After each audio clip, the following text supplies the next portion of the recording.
오늘 온라인으로 저희가 성찬 예배를 드렸습니다. 온라인 예배, 성찬 예배를 또 드리고 계시는데요. 혹시 온라인으로 오늘 성찬을 참여하지 못하시는 분들은 다음 달에 혹시 못 오시게 되는 경우는 교회로 연락을 하시면 저희가 보내드립니다. 근데 이제 어떤 경우에는 이 성찬을 이렇게 좀 몇 개를 가지고 있으면 어떨까요 하는 마음을 가지시면 사실 성찬은 그렇게 할 수 있는 건 아닙니다. 성찬은 그렇게 할 수 있는 건 아닙니다. 이스라엘 백성들이 출애굽을 쭉 가잖아요. 쭉 가는데 하늘에서 만나가 내려요. 근데 어느 정도의 만나가 내리냐면 딱 그날 먹을 만큼의 만나가 내립니다. 그리고 그만큼만 가져가면 된다 그러는데요. 이스라엘 백성들이 그러고 싶지 않은 사람이 꼭 있어요. 그래서 막 이틀치 거를 가져가는데 신경은 뭐냐면 다음 날에는 다 썩는 겁니다.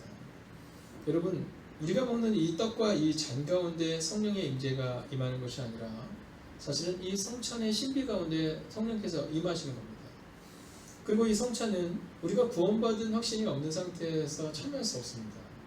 그렇기 때문에 이것을 뭐 교회에서 가정에서 가지고 있다가 할 수 있는 상황이 아니라 그날 저희가 성찬을 하면 그날 먹고 또 그날 함께 나눈 것 외에는 여러분 다 저희가 다시 정리를 합니다. 그렇기 때문에 혹시 오늘 온라인으로밖에 드릴 수 없는 상황 되신 분들 중에 원하시는 분들은 이제 다음 달에는 미리 그래서 혹시 여러분 다음 달에 온라인 예배를 한번 드려보고 싶어서 예배 안 오시지 않겠죠? 이거는 오실 수 없는 분들을 위해서 말씀을 드리는 겁니다.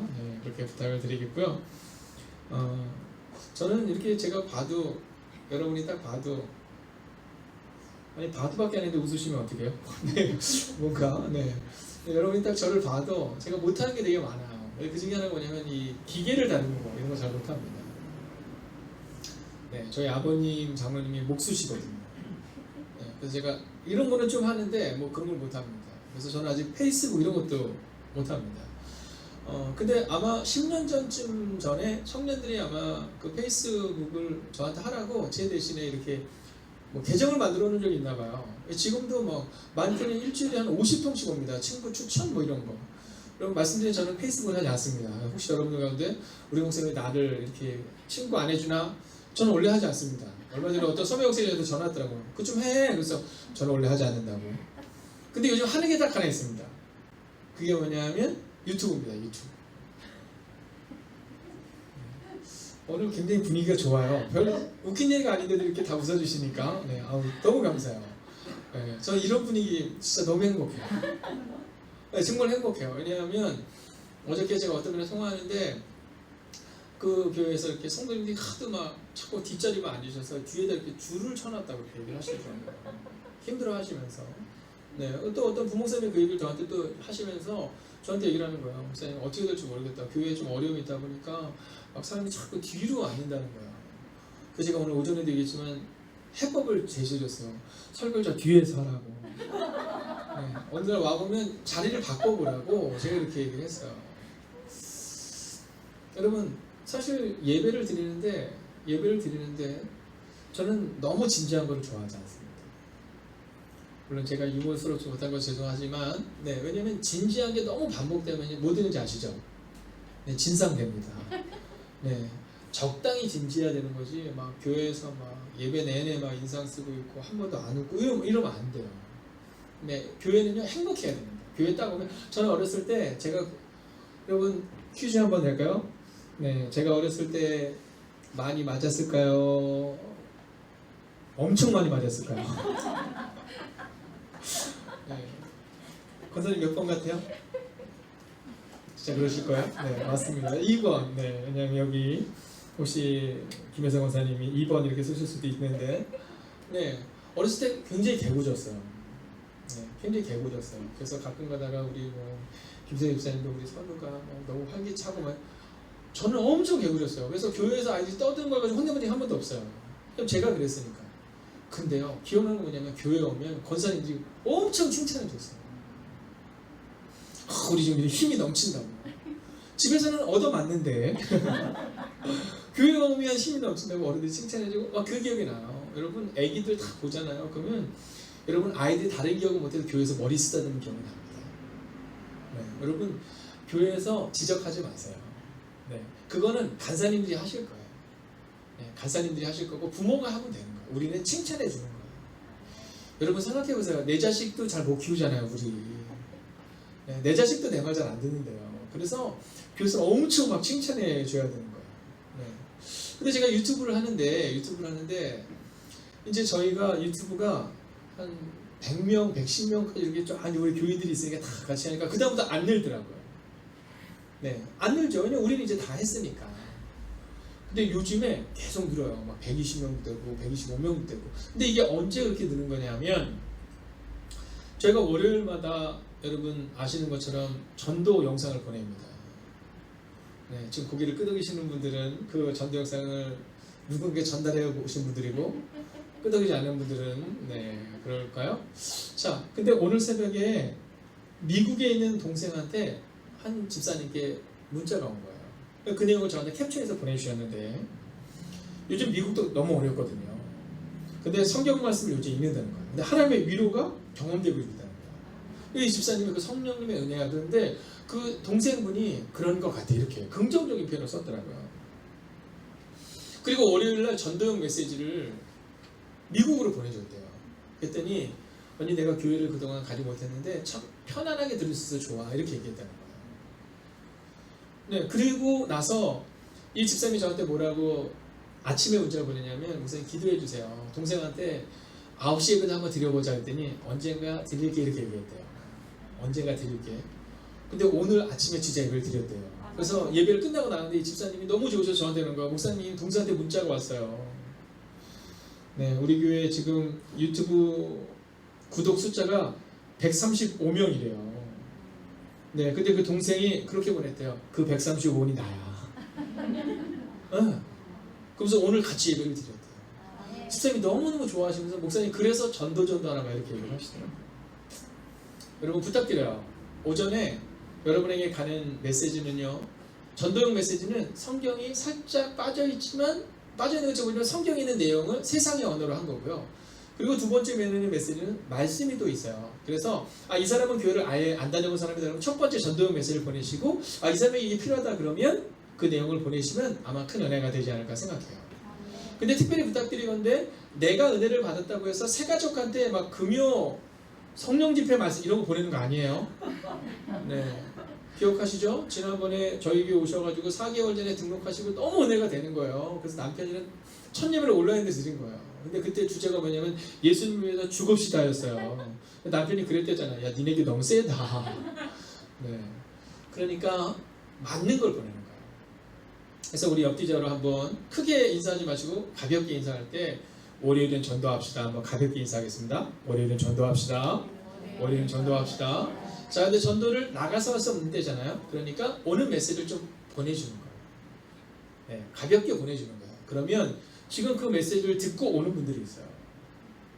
네, 이번 주에도 한 분이 영상을 찾아보시고 네, 저희 교회에 찾아오신 분이 있으시대요. 네. 근데 너무 걱정이 되셔서 그분이 오자마자 등록하고 싶다고 주중에 그러셨대요. 근데 저희 사무실에서 너무 걱정돼서 우리 교회는 등록을 안 받는다고 한 달은 다녀보시라고 돌려보냈대요. 네.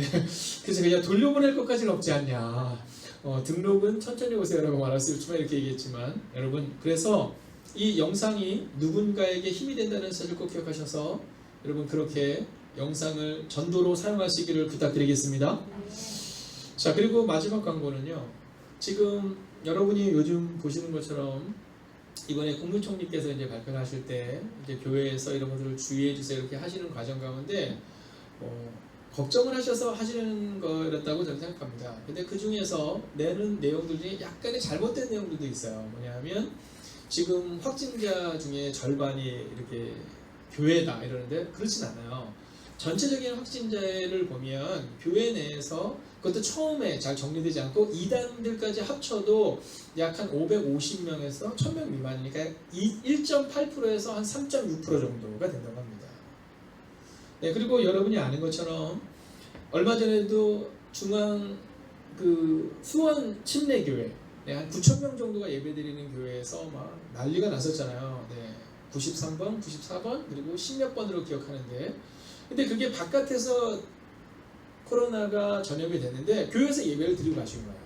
그래서 막 큰일이다까지만 나오고는 이제 내용이 그쳤는데 수원시에서 발표한 내용 아마 보셨을 겁니다. 네, 이 확진은 교회 내 확진이 아니다.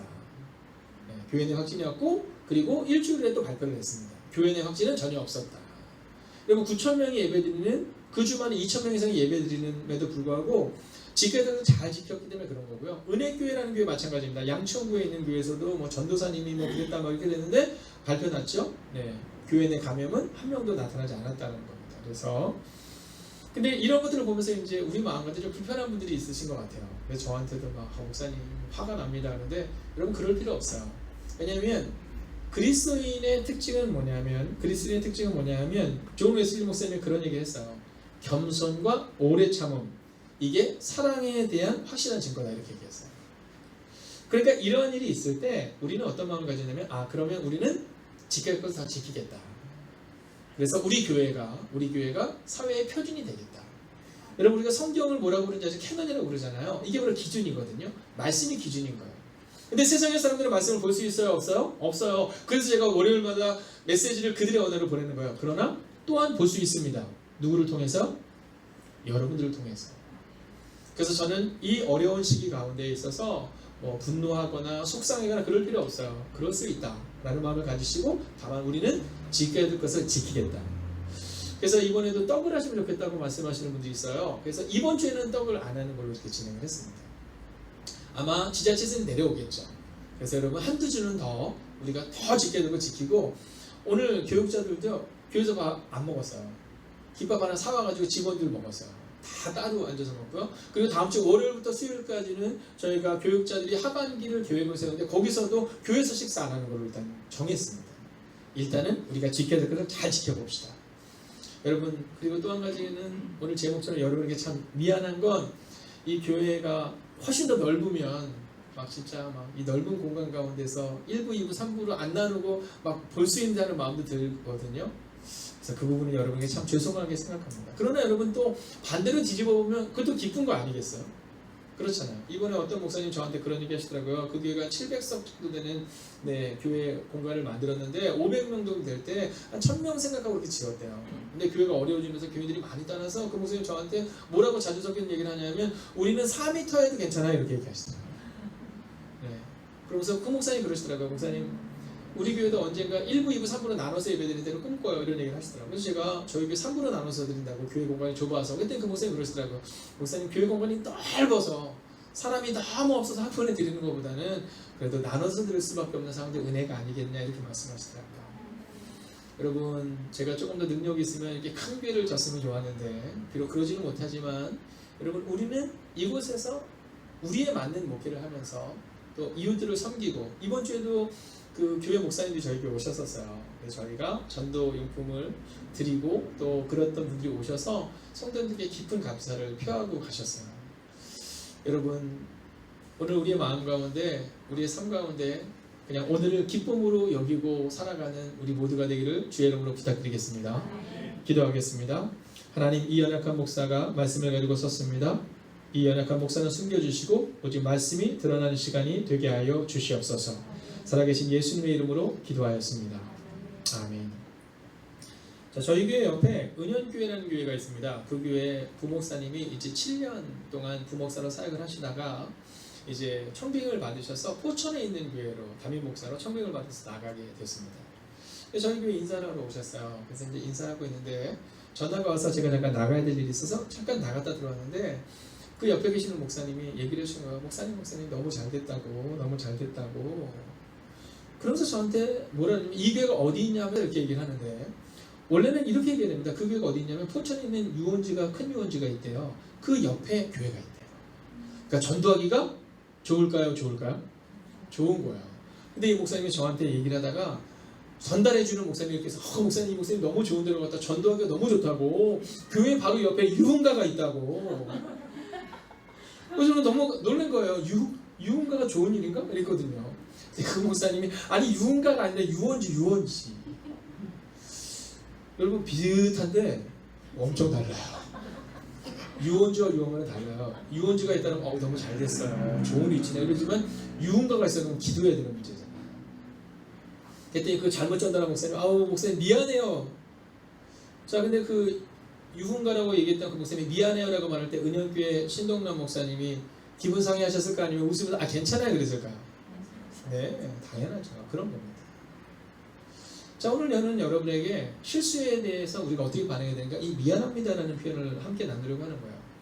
자, 성경에는 기억해야 할 5글자에 대해서 말하는데, 지난주 기억하시죠?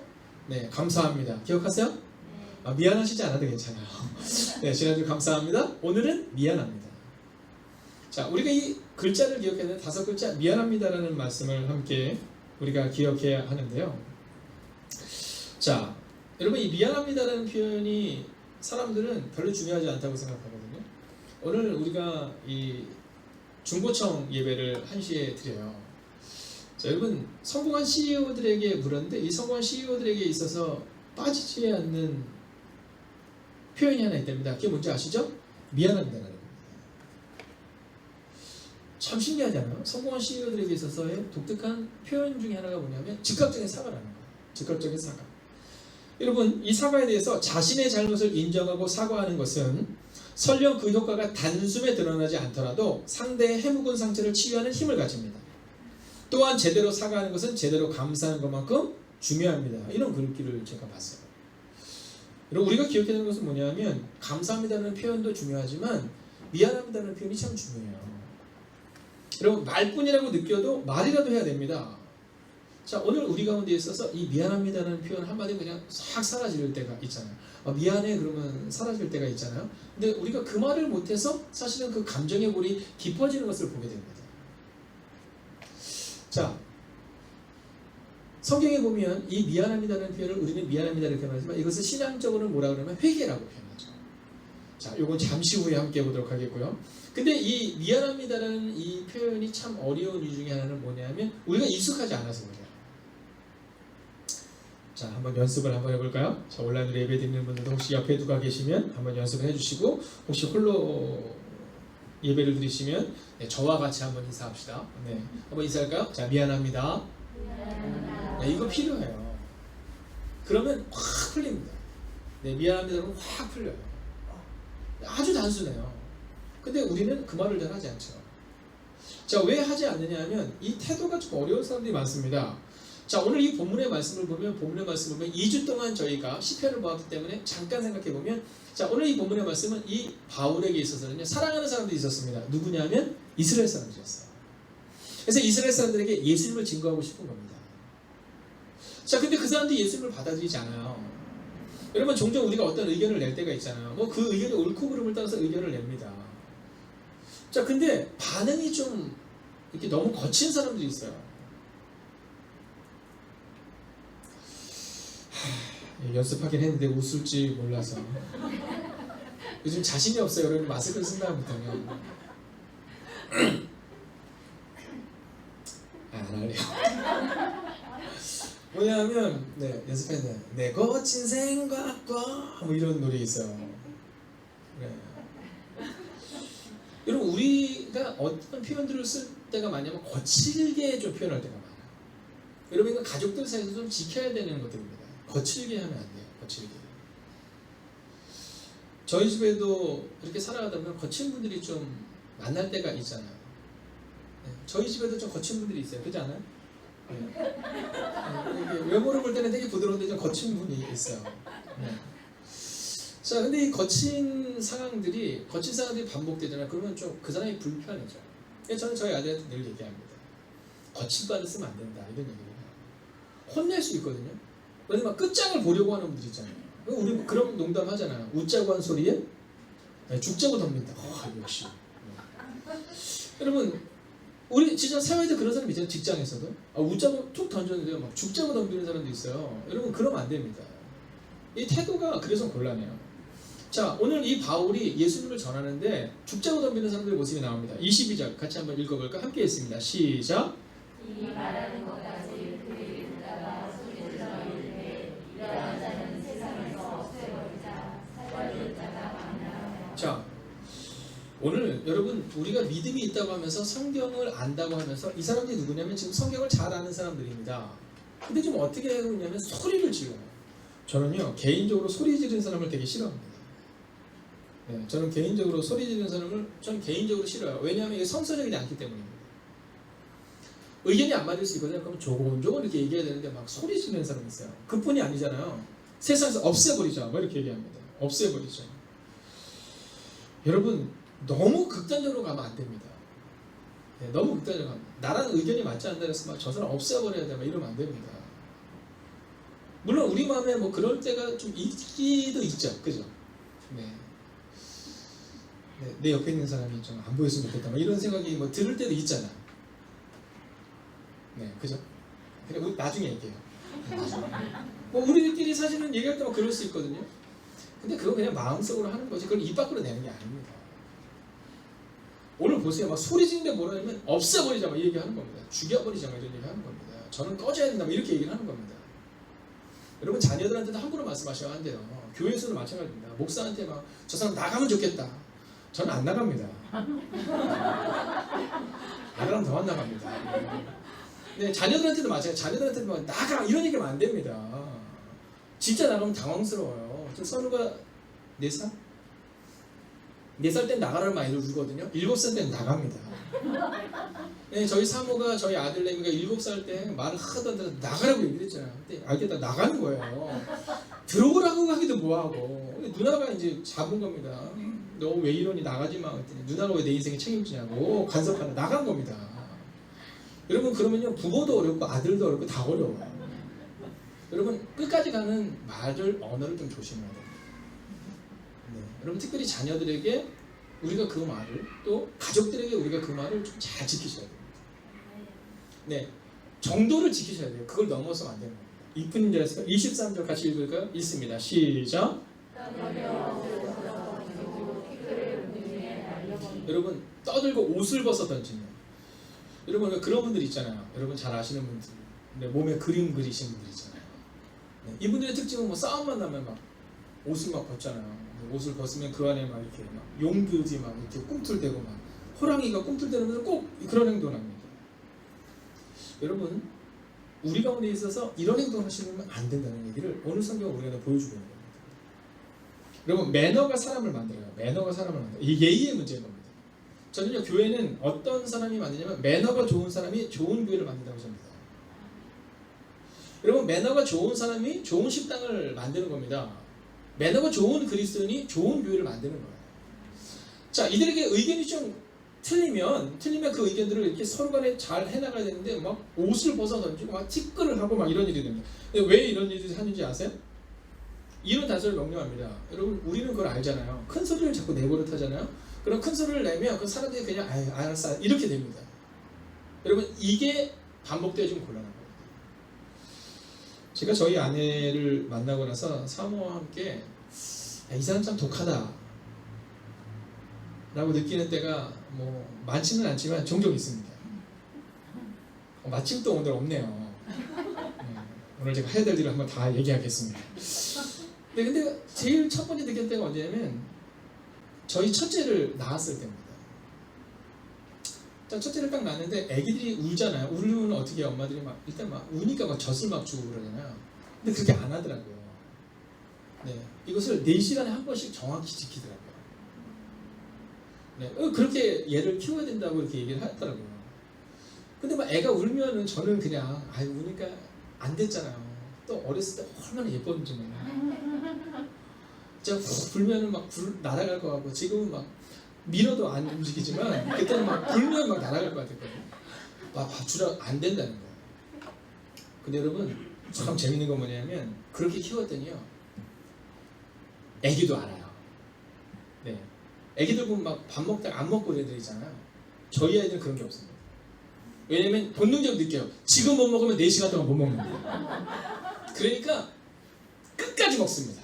왜냐면 지금 못 먹으면 일단 4시간 동안 못 먹는 거예요. 뭐 아무리 울어도 안 줍니다. 저는 그냥 주면 좋겠는데 얼마나 독한지 아무리 그러니까는 첫째도 둘째도 다른 건 뭐 잘 모르겠는데 먹는 거는 지금 못 먹으면 못 먹는 거예요. 네. 여러분 우리가 흔히 하는 실수가 뭐냐면 아이들이 막 울고 불고 그러면 우리가 들어주는 경우가 있잖아요. 아이들이 막 길거리에서 들어눕는 거 있잖아요. 이거 들어주는 거 아닌 거고요. 이거 좋은 행동이 아닙니다. 근데 우리가 우리 아이들을 키울 때 그런 행동을 해요. 교회에서도 마찬가지고 가정에서도 마찬가지고 직장에서도 마찬가지입니다. 일단 그만 큰 소리 내는 사람들의 의견을 들어줘요. 24절 한번 볼까요? 같이 읽을까요? 24절입니다. 시작. 천부장이 바울을 영내로 데려가라 명하고 그들이 무슨 일로 그에 대하여 떠드는지 알고자 하여 채찍질하며 신문하라 하는데, 여러분 천부장은 지금 바울이 잘못했는지 소리 지르는 사람이 잘못했는지 모릅니다. 근데 지금 많은 사람이 소리 지르고 있으니까 누구를 채찍질하라? 바울을 채찍질하라. 여러분 교회 내 원칙이 정해져야 되고 가정 내 원칙이 정해져야 됩니다. 일단 큰 소리 내는 사람 얘기를 들어줘. 이런 곤란합니다. 그러면요 점점 더 교회에 큰 소리가 나오게 돼 있어요. 교회는 어떤 사람들이 영향을 발휘해야 되냐면 성서적인 사람이 영향을 발휘해야 되는 겁니다. 근데 어느 순간부터 막 큰 소리 내고 그러면 아예 그냥 합시다 뭐 이렇게 되다 보면 곤란해요. 원칙을 딱 지키는 겁니다. 아이들을 양육할 때도 마찬가지예요. 아이들이 막 울고불고 하면 된다 이게 아니라 안 되는 건 안 되는 거, 이걸 가르쳐야 되는 겁니다. 보세요. 천부장이 지금 바울이 잘못했는지 그 사람이 잘못했는지 모르는데 일단 조용히 있는 바울을 치라고 이렇게 얘기합니다. 근데 여러분 반전이 일어나죠. 25절 한번 볼까요? 25절 보고 이렇게 합니다. 가죽줄로 바울을 매니 바울이 곁에서 있는 백부장들이 이럴 때 이제 바울을 딱 가죽으로 이제 맨 거예요.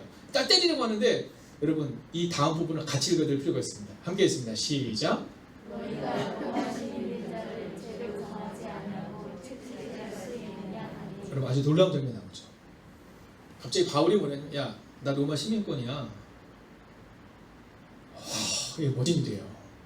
여러분 그 당시 로마 시민권을 가지고 있다는 것은 여러분 모두가 다 이 프리패스라고 봐도 되는 겁니다. 네. 이 로마 시민권을 가지고 있는 사람은요, 이 재판에 넘기지 않고 함부로 대할 수 없는 사람이고요, 함부로 뭐 묻거나 이럴 수 있는 사람이 아닙니다. 근데 바울이 조용히 있으니까 막 큰 소리 내는 사람들의 의견을 따라서 저를 쳐라 이렇게 얘기했는데 알고 보니까 그 큰 소리 내는 사람들 아무것도 아니고 이 로마 시민권을 가진 사람이 바울인 것을 알게 됩니다. 자, 난리가 난 겁니다. 네, 해서는 안 되는 행동을 지금 한 겁니다. 묶었죠? 때리려고 그랬죠? 난리가 난 겁니다. 26절을 같이 볼까요? 이렇게 읽을 겁니다. 백부장이 듣고 가서 천부장에게 전하여 이르되 어찌하려느냐? 이는 로마 시민이라 하니 이렇게 말해요. 난리가 난 거예요. 백부장이 막 달려갑니다. 아니 천부장이 이렇게 얘기해요. 천부장 큰일 났습니다. 왜냐면 이 사람이 로마 시민권인데 우리가 묶었고 때리려고 했습니다. 가뒀습니다. 자, 천부장이 달려옵니다. 27절 한번 볼까요? 천부장에서 바울에게 말해 내가 로마 시민이냐? 내게 말하라. 이르되 그러하다. 참 짧게 얘기하잖아요. 이게 능력이에요, 능력. 여러분 저는요 우리 청년들과 우리 중고등부 아동부들 키울 때 교회 내에서 훌륭한 사람들 키워야 되지만 능력 있는 사람들 키울 수 있어야 됩니다. 여러분 훈련된 사람을 키우게 우리는 만들어야 되는 겁니다. 자, 짧게 얘기해요. 되게 멋있을 것 같지 않아요? 딱 얘기하는 겁니다. 그랬더니 이 천부장이 이렇게 얘기해요. 28장 같이 있습니다. 시작.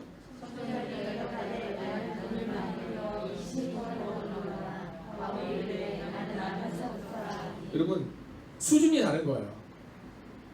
이 사람은 뭐라고 하냐면 나는 돈 들여서 이 시민권을 받았는데 너는 이렇게 얘기했더니 바울이 뭐냐면 난 태어나면서부터야. 이거 한마디로 말하면 야 너랑 나랑 수준이 달라 이 얘기를 하고 있는 겁니다. 자, 여러분 우리의 삶 가운데 감정적 반응을 조심해야 됩니다. 판단도 감정적 반응을 조심해야 돼요. 왜냐하면 오늘 이 천부장은요 감정적 판단을 한 거예요. 사람들이 막 소리 지르고 난리가 나니까 야 저를 쳐라 이렇게 얘기하는데 그래서 지금 어려움을 겪고 있는 이 천부장의 모습이 나오는 겁니다. 여러분 세상 가운데 있을 때 막 큰 소리 내고 이러는 것에 대해서 세상적인 방식으로 일을 해결해야 하는 것도 옳지 않은 거지만 그것에 대해서 기독교회는 바른 판단을 할 수 있어야 된다는 겁니다. 여러분 큰 소리를 막 얘기하고 그러면 우리는 어떻게 생각하냐면 아닌 땐 굴뚝에 연기 나겠어? 이러면서 아이고 일이 있겠지. 아니요, 확실하지 않은 것은 말을 섞지 마십시오. 여러분 매너 없는 행동이 실력이 되면 안 돼요. 어렸을 때부터 막 큰 소리 내고 막 교회에서도 막 가정에서도 직장에서도 막 큰 소리 내면 된다라는 것이 익숙해지잖아요. 여러분 그럼 그게 실력이 됩니다. 처음에는 우연히 했는데 우연히 한 게 먹히잖아요. 그럼 그게 실력이 되는 겁니다. 그러면 매너 있는 교회와 매너 있는 가정을 만들 수가 없어요. 자, 그러면 오늘 이제 이 천부장이 쉽게 얘기하면 공격에 처한 겁니다. 어떻게 해야 될까? 어떻게 해야 될까? 자, 29절 한번 볼까요? 함께 있습니다. 시작. 신문하려던 사람들이 곧 그에게서 물러갈 수밖에 없죠. 있습니다. 천부장도 그가 로마 시민인 줄 알고 또 그 결박한 것 때문에 두려워하니라 이렇게 말해요. 자, 여기서 이제 우리는 두 가지를 한번 살펴보려고 하는데요. 첫 번째는 뭐냐면 실수를 만회하는 가장 좋은 방법은 미안합니다의 한마디라는 거예요. 네, 즉각적인 사과라는 겁니다. 자, 두려워했다라고 끝나는 것이 아니라 이제 이 문맥을 이렇게 살펴보면 이 천부장이 바울에 대한 미안한 마음을 가져요. 진실된 사과를 하는 것을 보게 됩니다. 왜냐하면 우리가 이제 다음 주에 보게 되겠지만 사도행전 23장으로 넘어가면 이 바울을 천부장보다 좀 더 높은 사람들에게 보내서 재판을 받게 하는 장면이 기록돼요. 근데 그때 이 천부장이 뭐라고 그 높은 사람에게 보내냐면 유대인들이 바울을 고발하기에 공회로 데리고 내려갔는데 가서 보니까 고발하는 것이 그들의 율법 문제에 대한 것뿐이요 한 가지도 죽이거나 결박할 사유가 없음을 발견했습니다 라고 편지를 써보내요. 그러니까 이 천부장이 자기가 실수한 것에 대해서 그냥 솔직하게 이 바울에게 미안합니다라고 표현을 하고 그리고 나서 그는 솔직하고 그리고 진실되게 다른 사람들에게도 이 바울을 소개하는 장면을 기록하고 있습니다. 여러분 바로 미안합니다라고 끝날 문제인데 우리는 어떻게 하냐면 그걸 어떻게 해야 될까 꽁 하고 있어요. 여러분 그러지 말라는 거예요. 사과하는 사람의 태도는 어떻게 하냐면 바로 즉각적으로 사과하면 됩니다. 그래서 제 인생의 모토라고 삼는 것 중에 하나가 뭐냐 즉각적인 사과입니다. 저는 저희 아이들에게도 어렸을 때부터 즉각적인 사과를 잘합니다. 뭐 예를 들어서 제가 실수했다 그러면 그냥 애들이 어리건 어리냐건 뭐 즉각적인 사과를 해요. 여러분 이게 바로 우리 가운데 있어서 어떤 문제를 해결했으면 첫 번째 방법인데요. 미안합니다라고 정직하게 얘기해 주는 거예요. 아이들한테도 그렇게 해야 됩니다. 미안해. 그럼 끝날 문제인데 아이들의 마음에 상처를 남겨요. 여러분 내 부모를 공경하라가 성경에 나와 있지만 부모님들도 기억해야 되는 것은 뭐냐면 내 자녀를 노엽게 하지 말라라는 말씀도 있다는 사실을 기억하셔야 합니다. 그래서 사실은 부모는 자녀에게 미안해라는 말을 하기가 참 어려워요. 네, 저도 그럴 때가 있어요. 더럽고 치사할 때가 있거든요. 그래도 표현하는 게 중요합니다. 또 자녀들이 부모에게 제가 잘못했어요. 미안해요. 아빠 제가 실수했어요. 이런 것들이 가정 내에 자연스럽게 나와야 됩니다. 자, 그러기 위해서 필요한 것은 뭐냐면 두 번째로 사과를 받아주는 사람의 태도가 중요합니다. 자, 첫 번째가 즉각적인 사람의 사과라면 두 번째는 사과를 받아주는 사람의 태도. 여러분 상대방이 미안합니다라고 말했을 때 우리는 어떻게 해야 돼요? 네. 아, 괜찮아. 이렇게 얘기해주면 좋은데 안 그러잖아요. 네. 제가 얼마 전에 TV를 보니까 어떤 젊은 이제 남자와 여자가 둘이 막 싸우는 거예요. 싸우고 나서 남자가 먼저 이렇게 사과를 하더라고요. 미안해 이렇게 얘기했어. 그럼 어떻게 하면 돼요? 선생님 어떻게 하면 돼요? 그냥 아니야 나도 미안해 이러면 되는데 꼭 여자분도 그렇게 해요. 정말 미안해? 이렇게 물어보더라고요. 네. 그러니까 거기서 미안하지. 그럼 뭐가 미안한지 얘기해봐. 구체적으로 얘기해봐. 이런 거. 그러면요 그 다음부터는 얘기가 싫어집니다. 사과를 받는 사람도 좀 넉넉하셔야 된다. 혹시 모르겠어요. 제가 이 얘기를 하고 나서 우리 여자 성도님들이 저한테 개인적으로 목사님 싫어요라고 그럴 수도 있지만 혹시 오늘 설교 끝나고 나서 여기 막 싫어요가 막 많이 다니는 거 아니에요? 유튜브? 네. 근데 이건 굉장히 중요한 얘기를 여러분이 하는 겁니다. 상대방이 반응했을 때 우리가 그를 받아주는 사람의 태도도 우리 가운데 중요합니다. 우리가 아이들이 우리한테 아빠 미안해라고 말했을 때 아유 그래 네가 알면 됐지 뭐 그러면요 다음번에 미안합니다가 되게 자연스러워요. 아빠 미안해 이게 되게 자연스러운데 그때 또 막 기다렸다는 듯이 그래 네가 미안하다니까 하는데 데리고 한 30분 얘기하잖아요. 그 다음부터는 미안해 하는 얘기가 부담스러워져요. 자녀들도 마찬가지예요. 여러분 부모가 자녀들한테 미안해 이런 표현을 쓰지 않지만 그냥 미안해서 이렇게 다가가서 오늘 저녁 먹을래? 뭐 이렇게 이게 미안하다는 표현이잖아요. 네, 미안하니까 저녁 먹자라는데 됐어. 그러면요 그 다음에는 부모들도 그래 나도 너랑 얘기해 이러면 단절이 자꾸 되는 거예요. 여러분 저는 믿음으로 선포합니다. 여러분 미안합니다가 여러분의 가정에서 우리 교회 가운데서 자연스럽게 흘러넘치는 공동체가 되기를 주의로 부탁드리겠습니다. 이걸 기억하셔야 돼요. 성경에 보면 일반단한테 미친 자에 대한 비교가 나와요. 그러니까 우리 편으로 이런 겁니다. 어떤 사람이 왕한테 10억을 빚진 거예요. 근데 못 갚은 거예요. 이 코로나 시대가 오면서 못 갚은 거예요. 왕이 야 그거 잡아가지고 야 너 안 갚았으니까 너 그거 갚아. 아니면 5개 가줄 거야 이렇게 얘기해요. 이 사람이 울면서 얘기해요. 저를 용서해 주세요. 저를 용서해 주세요. 왕이 그러고 보니까 너무 안 됐어요. 그래서 그래 그럼 내가 너 10억 탕검해 줄게 이렇게 얘기하고 간 겁니다. 얼마나 좋았겠어. 길을 나오고 있는데 이 10억 탕감받은 사람이 막 길을 오고 있는데 길에서 누구를 만났어. 누구냐면 이 사람한테 100만 원 빌린 사람. 여러분 우리 어떻게 해야 돼요? 아니 내가 지금 10억을 탕감받았어. 그러면 그 사람이 딱 봤을 때 우리는 이렇게 해야 되잖아요. 여러분은 그러실 거잖아요. 네. 당신 너무 어렵죠? 너무 힘들죠? 제가 당신의 빚을 탕감해 이렇게 해야 되는데 이 사람이 어떻게 했냐면 그 100만 원 갚은 사람이 돈을 못 갚는다고 이 사람을 갖다가 감옥에다 가둬버려요. 성경에 보면 그 왕이 어떻게 해요? 네, 내가 그에게 10억을 탕감해줬는데 은혜를 모르는 놈 이렇게 얘기해요.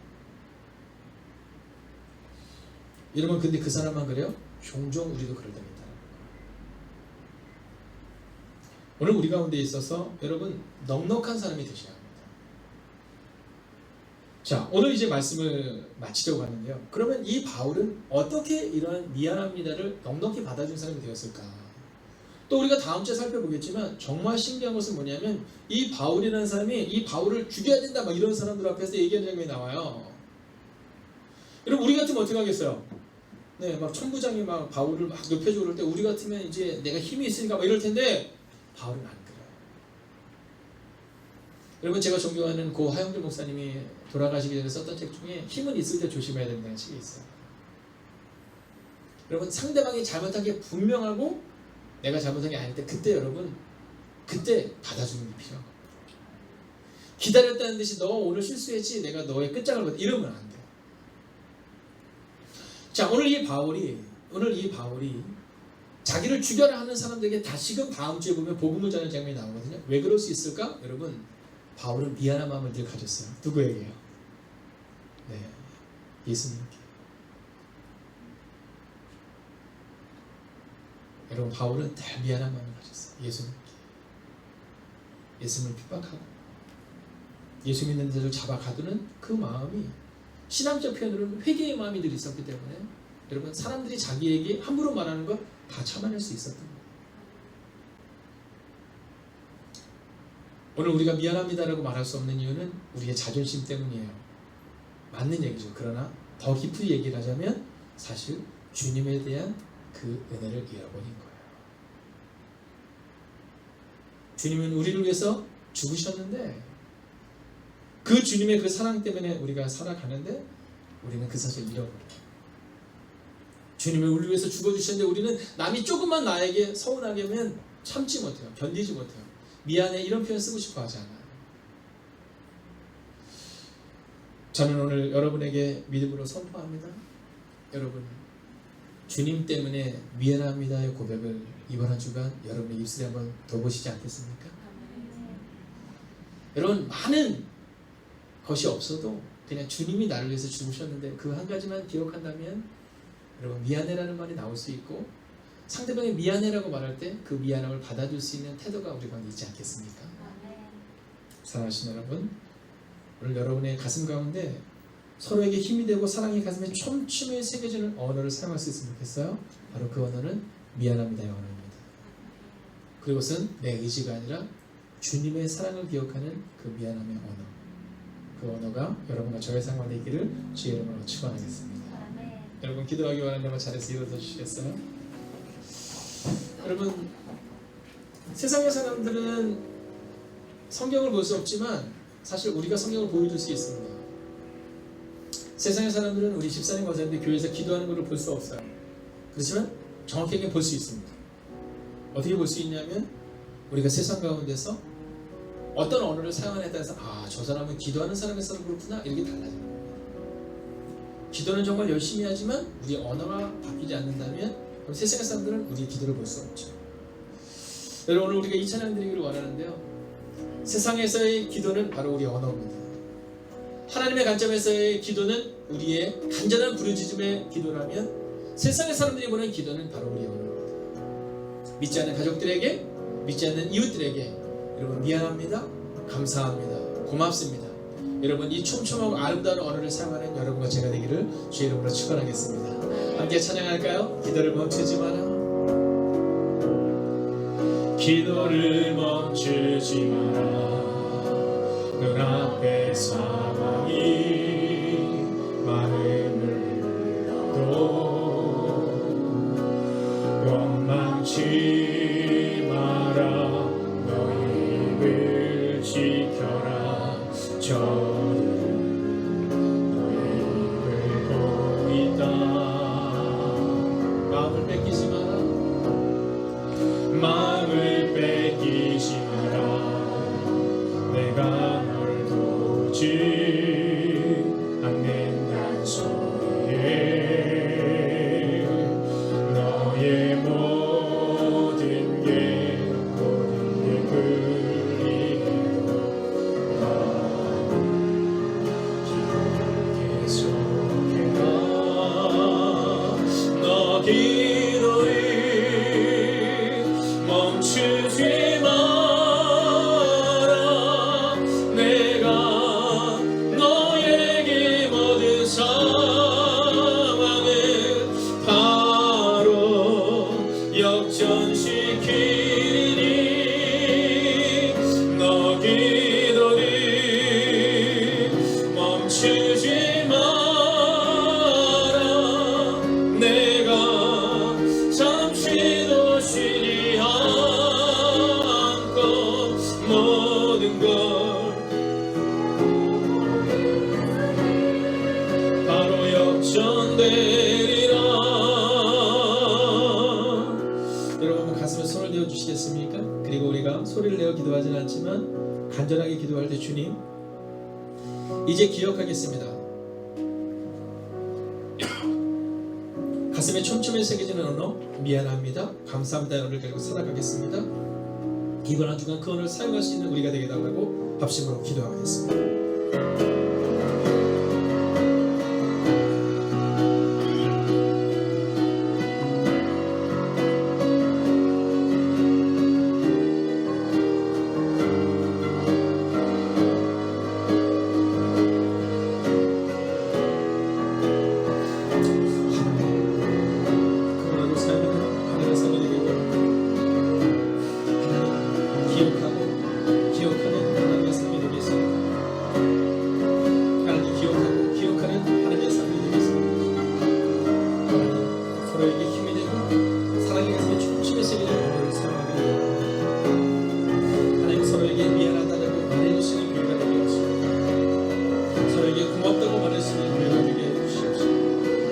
서로에게 행복을 말하는 교회가 될 수 있도록 주님께 해주셔서 하나님 미안합니다의 그 고백이 있는 하나님의 가정이 될 수 있도록 하나님 우리를 새롭게 하시고 인도해 주시옵소서. 하나님 무한정 우리를 위해 주신 그 주님처럼 우리도 그렇게 살아가기를 원합니다. 하나님 우리는 그렇게 살지 못했습니다. 하나님 우리는 그렇게 살지 못했습니다. 하나님 기억하시고 인도해 주시옵소서. 위로하신 역사로 나아가는 하나님의 삶이 될 수 있도록 주님께 해 주시옵소서.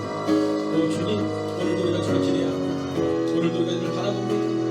하나님 그 언어가 새겨지는 하나님의 사람이 되게 하여 주시옵소서. 하나님 서로에게 힘이 되고 사랑의 가슴에 촘촘히 새겨지는 언어를 사용하는 하나님의 가정과 교회가 되기를 원합니다. 하나님 이번 한 주간도 기억하는 언어, 미안합니다의 언어를, 감사합니다의 언어를 잊지 않는 우리가 되게 하여 주셔서 우리의 어린 자녀들이 혹은 믿음이 없는 지체들이 하나님 미안하다고 고백할 때 그것을 넉넉히 받아주는 하나님의 사람들, 또 그 미안합니다를 가르쳐주고 감사합니다를 가르쳐주는 사랑하는 권사님, 집사님들을 통해 하나님 우리의 교회가 멋진 교회가 되게 하시고 우리의 가정이 행복한 가정이 될 수 있도록 주님 역사하여 주시옵소서.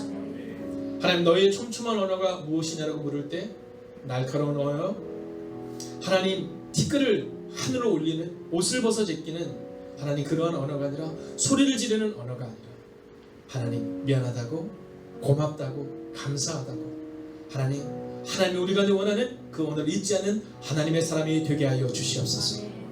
나는 마음이 온유하고 겸손하니 내게로 와서 배우라 말씀하신 그 말씀을 기억하며 이번 한 주간도 온유한 언어, 겸손한 언어, 미안합니다, 고맙습니다의 언어를 가지고 살아가는 하나님의 사람들이 되게 하셔서 그 가정이 믿음의 가정, 그 교회가 믿음의 교회가 되기를 성부와 성자와 성령의 이름으로 간절히 축원하옵나이다. 아멘.